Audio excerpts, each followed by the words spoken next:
Hello everyone, welcome back to P R cage education. तो आज का जो हमारा मुद्दा है वो होगा C3 साइकिल या फिर डार्क रिएक्शन या फिर इसी को आप लोग ब्लैक मास रिएक्शन कहते हो। अब तक हमने पढ़ा क्या? हमने फोटोसिंथेसिस को बेसिकली दो चीज़ों में डिवाइड किया था। एक था आपका light reaction which was nothing but photochemical face and other was dark reaction which was nothing but biosynthetic face. हमने क्या कहा था कि हम लाइट रिएक्शन के अंदर करेंगे क्या, हम लोग कुछ इंटरमीडिएट्स बनाएंगे। यानी कि हमने यहाँ पर क्या बनाया था, ATPs बनाए थे और NADPH2 बनाए थे। केमिकल इंटरमीडिएट्स बनाने थे हमें लाइट रिएक्शन में, जो कि हम यूज़ करेंगे डार्क रिएक्शन के अंदर for synthesis of glucose.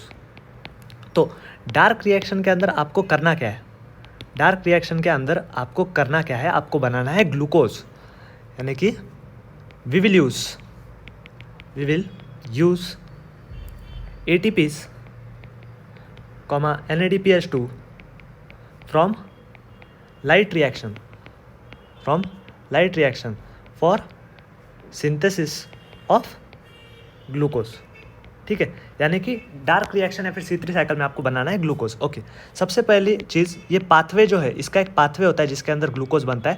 That pathway was traced by doctor Melvin Calvin. मैंने पहले ही कहा था इस चैप्टर के अंदर साइंटिस्ट के नाम इंपॉर्टेंट है, तो जो साइंटिस्ट का नाम है वो है डॉक्टर मेल्विन कैल्विन। ओके, इन्होंने जो है कौन से प्लांट्स के अंदर डार्क रिएक्शन को ट्रेस किया था? तो ये पूछ सकते हैं कि आपको क्लोरेला और सेनिडेस्मस, इन दो प्लांट्स के अंदर डॉक्टर मेल्विन कैल्विन ने डार्क रिएक्शन को ट्रेस किया था। ओके, और किस आइसोटोप ऑफ कार्बन से ट्रेस किया था? तो C14 radio active isotope of carbon को इन्होंने यूज़ किया था। और टेक्निक्स पूछी जाए, अगर आपसे टेक्निक पूछी जाए तो पेपर क्रोमेटोग्राफी और ऑटो रेडियोग्राफी, इन दो टेक्निक्स के द्वारा इन्होंने डार्क रिएक्शन को जो है क्लोरेला और सेनिडेस्मस के अंदर ट्रेस किया था। और इन्होंने C14 radio active isotope of carbon use किया था।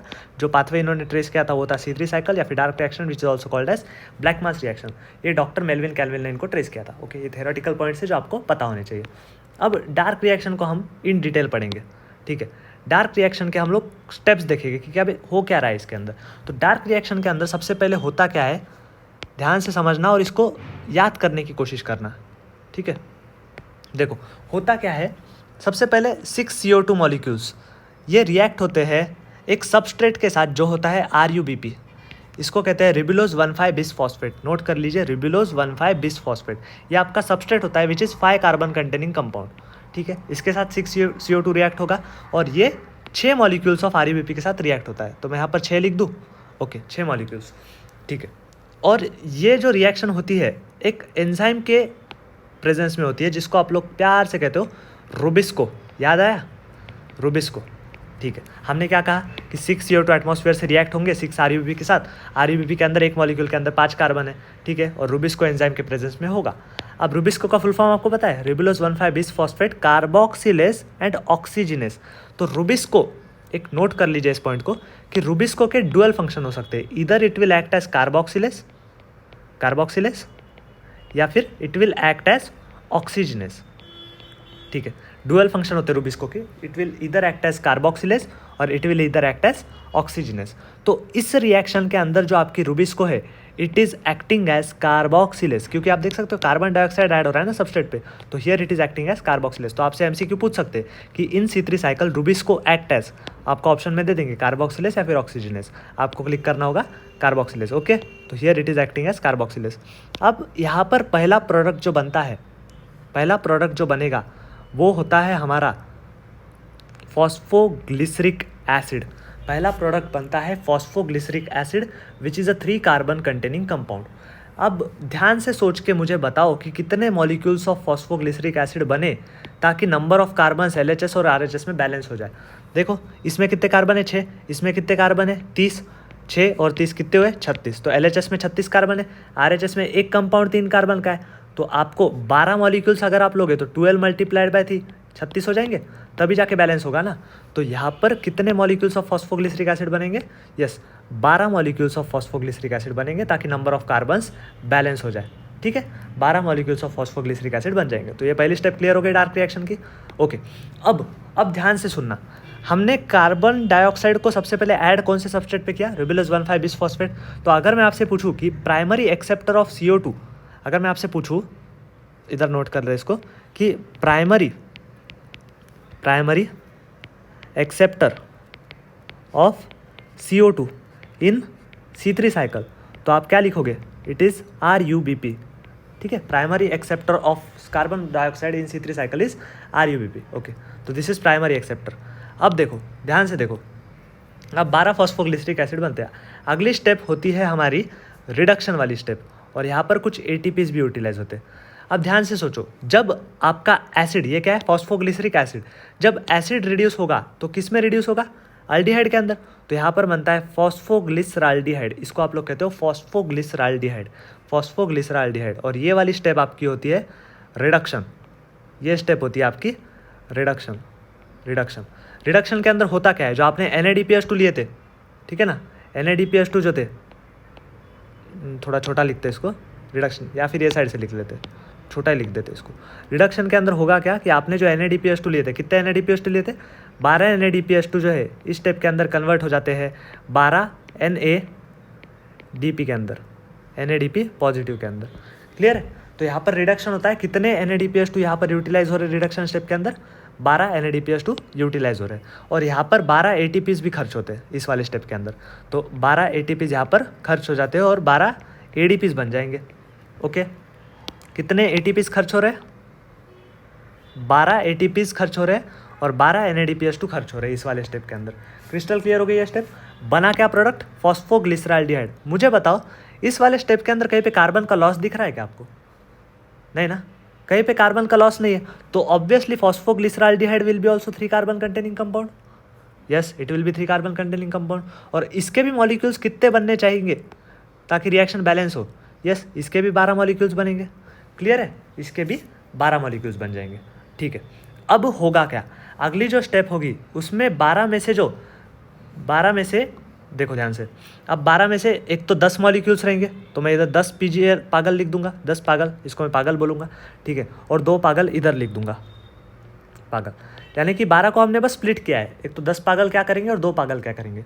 तो 2 पागल, ध्यान से सोचो, 2 पागल जो होंगे, सुनो ध्यान से, 2 पागल कितने कार्बन कंटेनिंग कंपाउंड होगा, 3 कार्बन।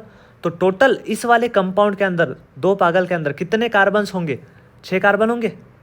क्लियर है, तो देखो यहाँ से हम लोग क्या करेंगे, 6 कार्बन बना लेंगे, 6 कार्बन, मैं नीचे वाली इसको मिटा देता हूँ, 6 कार्बन बन जाएंगे। यस, 6 कार्बन बन जाएंगे।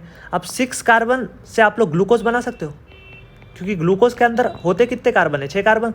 फॉर्मूला याद करो, C6H12O6। तो आपको यहाँ से 6 कार्बन वाला कंपाउंड मिल जाएगा जो कि है ग्लूकोज। तो हो रहा क्या है कि 12 फॉस्फोग्लिसराल्डिहाइड जो है उसमें से 2 phosphoglyceraldehyde are going to make glucose and 10 phosphoglyceride which will further go in regeneration procedure. ठीक है, तो 2 फॉस्फोग्लिसराल्डिहाइड क्या कर रहे हैं, आपको ग्लूकोज बनाने में काम कर रहे हैं। अब ध्यान से सोचो, ग्लूकोज का बाद में क्या होता है, ग्लूकोज से बाद में बनेगा सुक्रोज, और सुक्रोज से बाद में स्टार्च बनेगा, जिसको आपका प्लांट स्टोर कर लेगा। क्लियर हो गया, ओके। तो हमने बेसिकली यहाँ पर ग्लूकोज बना लिया। अब ये जो 10 पागल आपने इधर लिखे थे, इसका क्या होगा, 10 पागल का होगा क्या, ध्यान से देखो, 10 पागल का होगा क्या। पागल कितने कार्बन कंटेनिंग कंपाउंड है, 3 कार्बन कंटेनिंग, यानी कि इसमें टोटल कार्बन्स कितने आपके पास, 30 कार्बन है। तो यहाँ पर डायरेक्टली होता क्या है, 10 पागल 3 कार्बन कंटेनिंग कंपाउंड से डायरेक्टली बना देते हैं RUBP। क्योंकि सोचो कि इसके पास टोटल 30 कार्बन है और आपके RUBP के पास भी 30 कार्बन है, तो नंबर ऑफ कार्बन्स तो बैलेंस हो रहे हैं, तो आसानी से बना लेगा 30 कार्बन वाला। तो इस स्टेप को हम कहते हैं regeneration. This step is your regeneration. और याद कीजिए कि रीजनरेशन के अंदर आपके 6 ATPs और यूटिलाइज हो जाते हैं, 6 ATPs और यूटिलाइज हो जाते हैं, 6 ATPs are converted into ADPs। Okay, तो ओवरऑल अगर मैं आपसे बात करूँ इन शॉर्ट, देखो ध्यान से देखो, यहाँ पर 6 ATPs और खर्च हो रहे हैं, यहाँ पर 12 ATPs खर्च हो रहे थे, यहाँ पर 12 NADPH2 खर्च हो रहे थे। तो अगर मैं आपसे पूछूँ कि डार्क रिएक्शन या फिर C3 साइकिल के अंदर टोटल ATPs कितने यूज़ हो रहे हैं, तो ध्यान से देखो, 12 + 6 यानी कि 18 ATPs are being utilised and 12 NADPH2 are being utilised. Yes, तो ये आपका एक पोटेंट MCQ बन जाता है डार्क रिएक्शन की कि कितने ATPs यूटिलाइज हो रहे हैं। तो आई होप डार्क रिएक्शन आपको पूरी क्लियर हो गई होंगी। काफ़ी आसान सी रिएक्शन है, थोड़ा ध्यान से सोचो, इसके स्टेप्स ध्यान से सोच लो, आपको आ जाएगा। First step is your carboxylation, ये वाली स्टेप जो है इसको भी नाम दे देते हैं, this step is called as carboxylation. Okay, carboxylation, इस स्टेप को आप लोग कार्बोक्सिलेशन कहते हो। Second step is your reduction. देखो, first step is carboxylation, second step is your reduction, third step is your regeneration. तो अगर मैं आपसे डिस्ट्रीब्यूट करके पूछूँ, नहीं तो चलो पॉइंट्स ले लेते हैं जो कि सवाल बन सकते हैं डार्क रिएक्शन में। तो इनको मैं PR के स्पेशल पॉइंट नाम दूंगा, क्योंकि यही सवाल पूछेंगे आपसे डार्क रिएक्शन में। तो PR के स्पेशल पॉइंट्स देख लेते हैं क्या क्या है। ओके, PR के स्पेशल पॉइंट्स के अंदर सबसे पहला पॉइंट अगर मैं आपसे पूछूं, आप ही आंसर देना भाई खटाखट आप, कि मुझे बताओ primary acceptor of carbon dioxide कौन है? कौन होगा? सोचो, primary acceptor of carbon dioxide कौन है आपका? RUBP है। Yes, primary acceptor of carbon dioxide is your RUBP। Okay, अगला सवाल देखो, अगला सवाल ध्यान से देखो। अगला सवाल, अगर मुझे एक ग्लूकोज बनाना है, एक ग्लूकोज बनाना है तो मुझे कितने कार्बन डाइऑक्साइड लगेंगे? कितने कार्बन डाइऑक्साइड लगेंगे? सोचो, 6 कार्बन डाइऑक्साइड लगेंगे। देख रहे थे ना आप रिएक्शन में, आपको बन क्या रहा था, आपके पास एक ग्लूकोज बन रहा था, 1 मॉलिक्यूल ऑफ ग्लूकोज, और कितने कार्बन डाइऑक्साइड यूटिलाइज हो रहे हैं? 6 कार्बन डाइऑक्साइड। ये एक सवाल बन सकता है यहाँ पे, कितने कार्बन डाइऑक्साइड लगते हैं? 6 कार्बन डाइऑक्साइड। ओके, अगला, अगर मैं पूछूँ आपसे कि फर्स्ट स्टेबल प्रोडक्ट कौन सा बन रहा है इस रिएक्शन में? First stable product, first stable product देखो, फर्स्ट स्टेबल प्रोडक्ट बन कौन सा रहा है? कार्बोक्सिलेशन स्टेप के बाद बन रहा है आपका फर्स्ट स्टेबल प्रोडक्ट, ये वाला फॉस्फोग्लिसरिक एसिड। तो फर्स्ट स्टेबल प्रोडक्ट बन रहा है फॉस्फोग्लिसरिक एसिड। यस, तो first stable product is your, इसको मैं अलग पेन से लिखूंगा, that is phosphoglyceric acid which is a 3 carbon containing compounds. ध्यान से सुनो, phosphoglyceric acid is a 3 carbon containing compounds. तो इसीलिए इस साइकिल को हमने नाम क्या दिया है?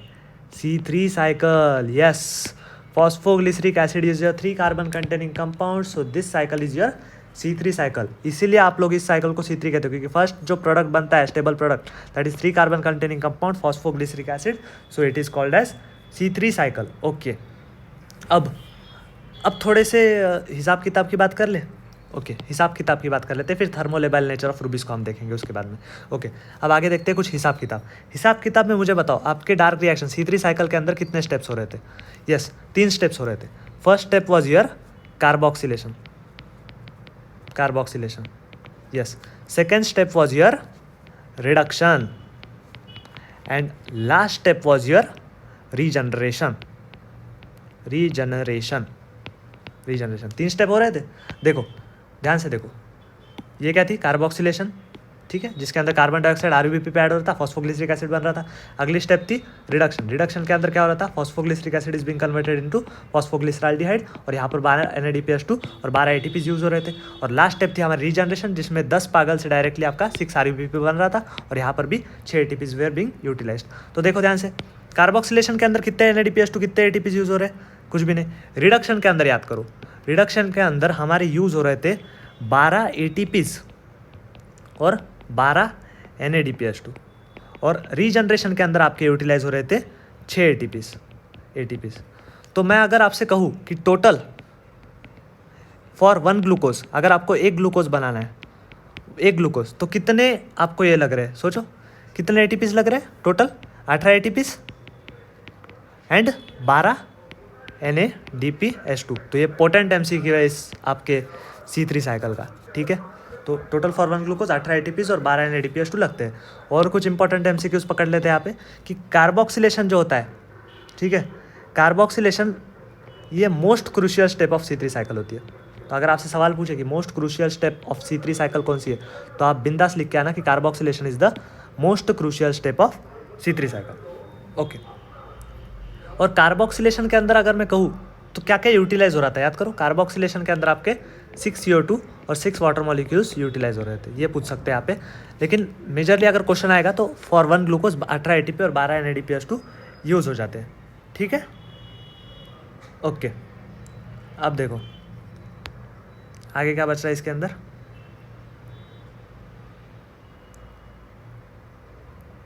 ओके देखो, अब अगर मैं आपसे सवाल पूछूं कि डिमांड ऑफ C3 साइकिल कौन कंप्लीट करा रहा है, साइक्लिक फोटोफॉस्फोराइलेशन या फिर नॉन साइक्लिक, साइक्लिक या फिर नॉन साइक्लिक। लास्ट लेक्चर में देखा हमने केमिया ऑस्मोसिस कौन से इसमें हो रहा था, नॉन साइक्लिक, तो इसका आंसर होगा नॉन साइक्लिक फोटोफॉस्फोराइलेशन। ठीक है, तो demand of C3 cycle is completed by non cyclic photophosphorylation. यहाँ पे ये सवाल आ सकता है।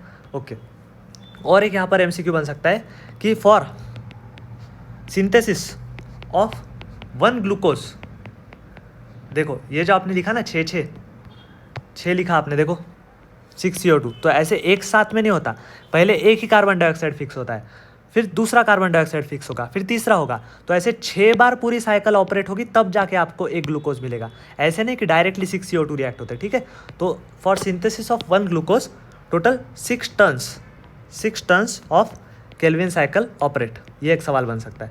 केल्विन साइकिल ऑपरेट, ये एक सवाल बन सकता है यहाँ पे। ठीक है, ओके, तो हमने बेसिकली केल्विन साइकिल नहीं, डार्क रिएक्शन देख लिया है। अब हम लोग थोड़ी सी रूबिस्को पे बात कर लेते हैं, क्योंकि यहाँ से भी सवाल बन सकते हैं। ठीक है, रूबिस्को पर बातें करते हैं।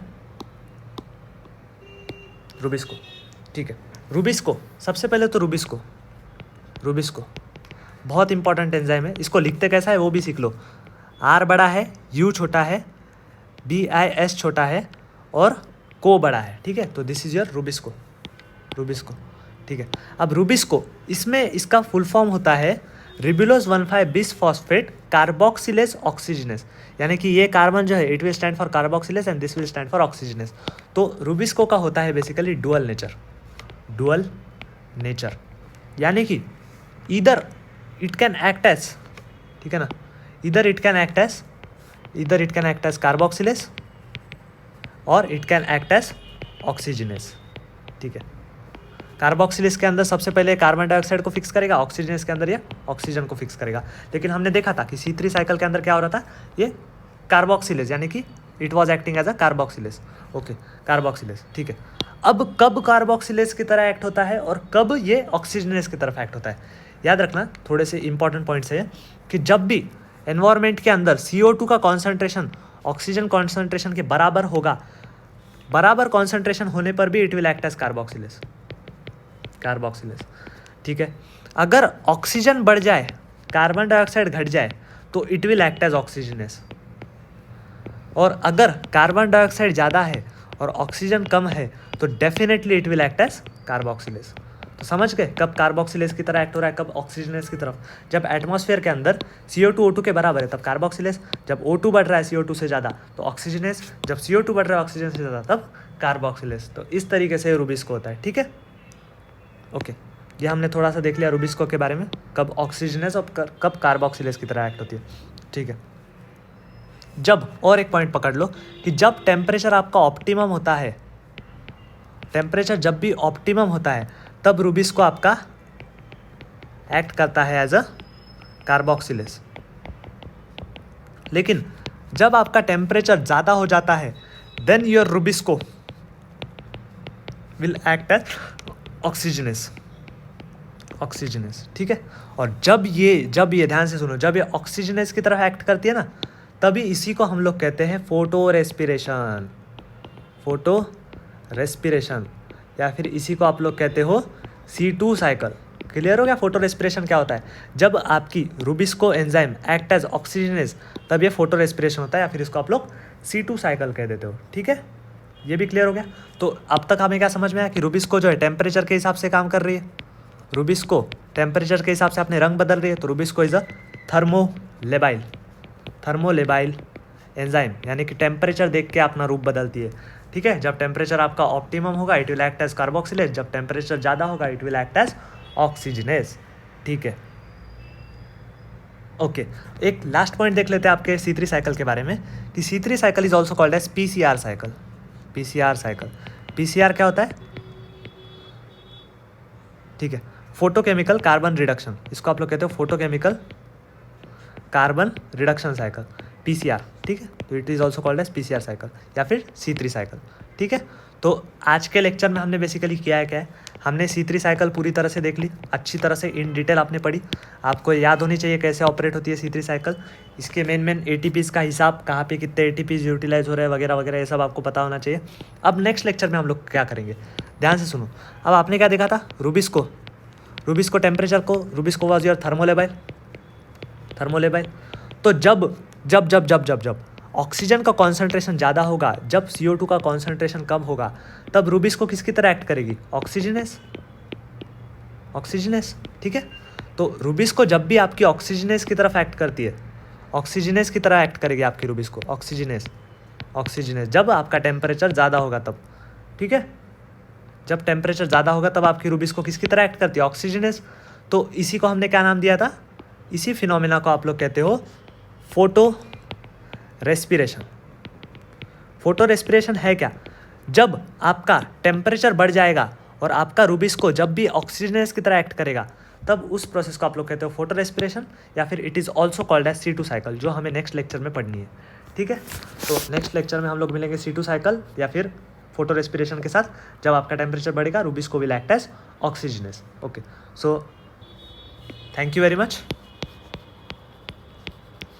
मच। तो बहुत बहुत थैंक यू आपको। उम्मीद है आपको सारे पॉइंट्स जो है क्लियर हो गए होंगे आज के डार्क रिएक्शन के। तो नेक्स्ट लेक्चर में हम लोग मिलेंगे C2 साइकिल के साथ। Thank you, bye bye.